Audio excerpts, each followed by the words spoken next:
Welcome to the video series part 2. Today we're going to look at where to incorporate keywords within your website, in your page titles, and some text that's important for your website. A lot of photographers and creatives, they're all about the visuals, they're all about the graphics, but they forget that search engines only see text. So let's take a look at where to implement some of your keywords on your website. All right, keywords for your website. So remember to follow me on Twitter and use the hashtag #GetFoundWithFuse if you have further questions. So the first thing you really have to look at is what website platform do you have? Is it WordPress, a self-hosted one via wordpress.org? Is it Squarespace? Is it Showit? Is it PhotoBiz? All of these platforms will have a section that is SEO section. For Showit websites, for example, it's called the HTML section. In your WordPress, it's via the plugins or even in your general settings and tabs. I recommend using the plugin Yoast because then you could optimize each page individually, and I'll show you a sample of that.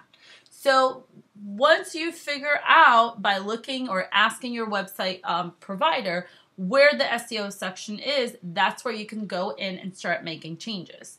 But before that, I recommend one thing, because a lot of photographers, a lot of creatives that offer service, they want to be found by local SEO. So if that's your case, you really need text about your location. Over and over again, I will visit a photographer's website or creative or a designer, and I have no idea where they're located. Don't assume because you have your phone number there, I'm going to know the 100 gazillion area codes in America and to know where you're from. So it's vital that you list where you are from. So I recommend a text stating where you're based out of and which areas you serve and what do you do. Because I understand there's some folks that live in smaller towns, but I strongly recommend you listing the smaller town and saying, I serve, let's say if I lived in Conway instead of Myrtle Beach, I would say, Fusa Reese is a Conway wedding photographer, offering wedding and portrait photography in Conway, Myrtle Beach, and North Myrtle Beach, for example. So this kind of text, and the wording is really up to you. You really should include it on every page. I know, design-wise, that's kind of scary. So you could do a little small text if you want. Never do invisible, like the color of your background, because that is a big no-no for Google and you could get in trouble, and I don't want you to get in trouble. So if you're not comfortable adding this on every page, side note, if you have a commercial space, you absolutely 100% need your full address on every page. But let's say you don't, you work from home, etc. You should put it at least 3 pages. So I recommend the About page, your home page, and maybe an info or contact page. So this was an old website I used to have, just so you could see an example of text.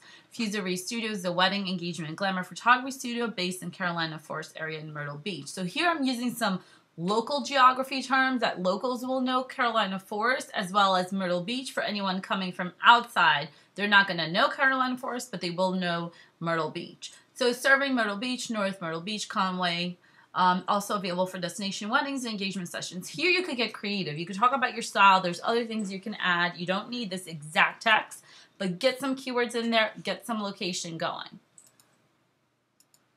So we need to recall some of the limits of character count when we do find where our page titles and descriptions, etc. are in our websites. A good website provider that says, because a lot of websites will be like, oh, there's all these SEO fabulous things, and some of them, I think it was PhotoBiz or one of them, I forget, they only had one location for you to add this. So one reason I like Showit is that for every single page, I can change my page title, description, and even keywords if I want to put in that section. The cool thing about that, is that you want that page to be as specific as possible, and you don't want all your pages to be the same. If they're all the same, we call this duplicate content, and it's bad. So the search engine bots will leave your site. If they go to page 1, there's a link to go to another page, and that page has the same exact info, they leave. So this will increase your bounce rate, and it will give you negative points with Google.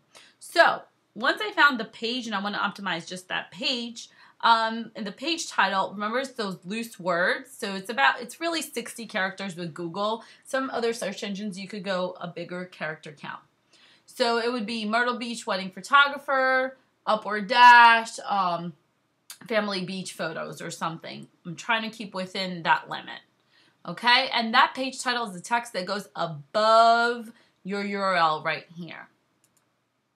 Next, we have our description. So when you Google something, your page title is going to appear here, and your description, like you can see here, that page title, your description is going to be that 150 character count, which should be full description, right? So another important part is the permalink. So the URL, what you're calling those pages. Now you don't want to go back and start changing all your page names, but let's say you're a Show It user and you're starting to use a new style group. The style groups already come with like, you know, the cool designer names, whatever the designer gave it. Make sure there's keywords in there. Change it before you publish it, because if you change it after you publish it, it could cause a broken link, and you want to avoid that, especially if you don't really know how to do that later. So what the URL actually is, what do we want to call our pages, right? So instead of just gallery, I could call it, you know, photo gallery, wedding photo gallery, etc. So your page titles, I have here 65 characters, but really try and, it's really 60. Okay, description, 150 characters. It's the full sentence, kind of like that text that I just showed you about my website that I put on as many pages as possible. Meta tags, not as effective like in WordPress blog posts. I've been speaking a lot about tags lately.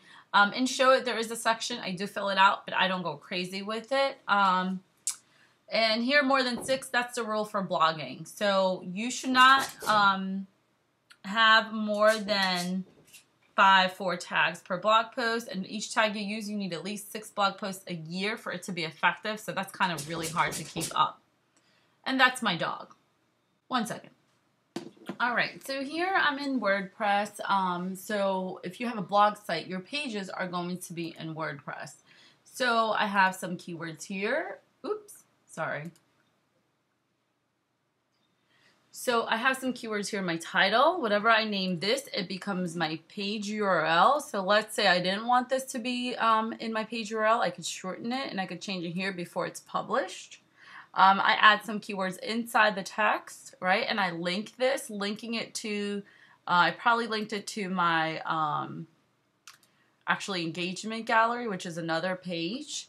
Okay, I talked a little bit about Myrtle Beach and engagement photos, post some photos up, and these photos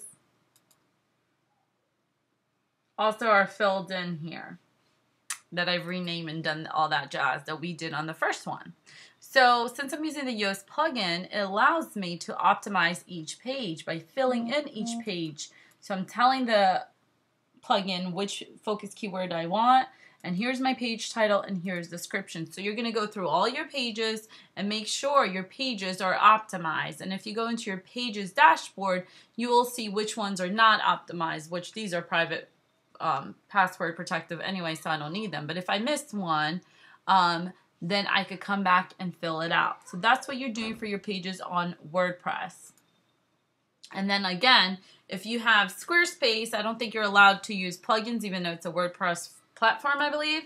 So I'm not sure. You have to message them and see and ask, hi, where's the SEO section? Where can I add page titles? Where can I add descriptions? And can I add not only for my general website, but for each page? If your whatever platform you're using does not allow for each page, I recommend you changing platforms, in my opinion, which I know could be really hard and annoying, but you can hire someone in Odesk for general stuff, or, you know, there's specific people that handle ProPhoto or handle Show It, etc. Another thing that's important with keywords and website in general is if you look at how Google views what's important, which parts are important in a website. I love this that I found on Distilled, where they say, in general, when deciding on structure, architecture of a site, consider the overall vision for the site and the end user that you're targeting. Although keyword optimization is important, ultimately the user experience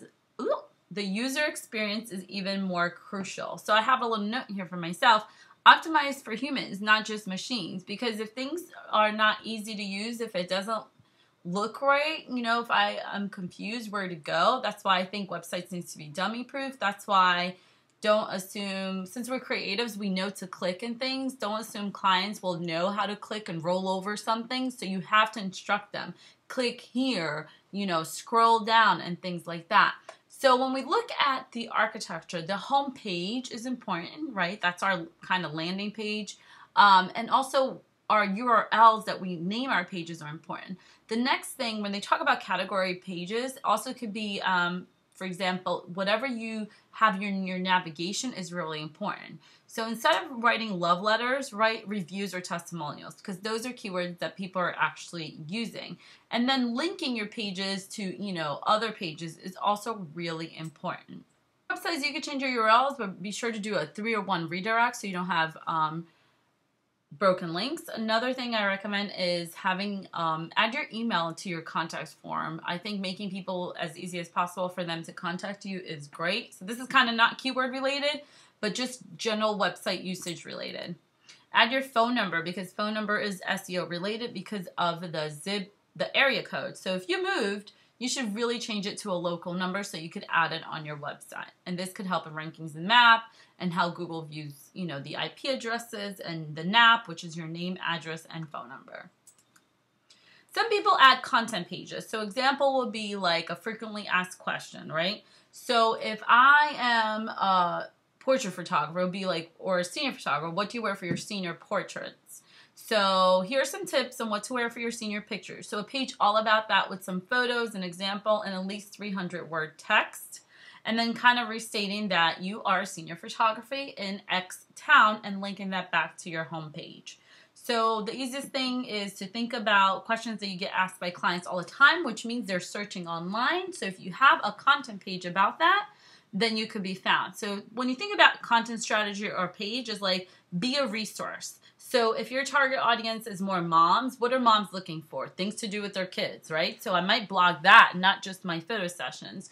If you're selling things online, you have to do a little research on what people, or who your target market is and what they're looking for. And then you can add some content pages in your website, providing useful information, guides, free information, which will help you have a little bit social proof, get more web traffic in, and so forth.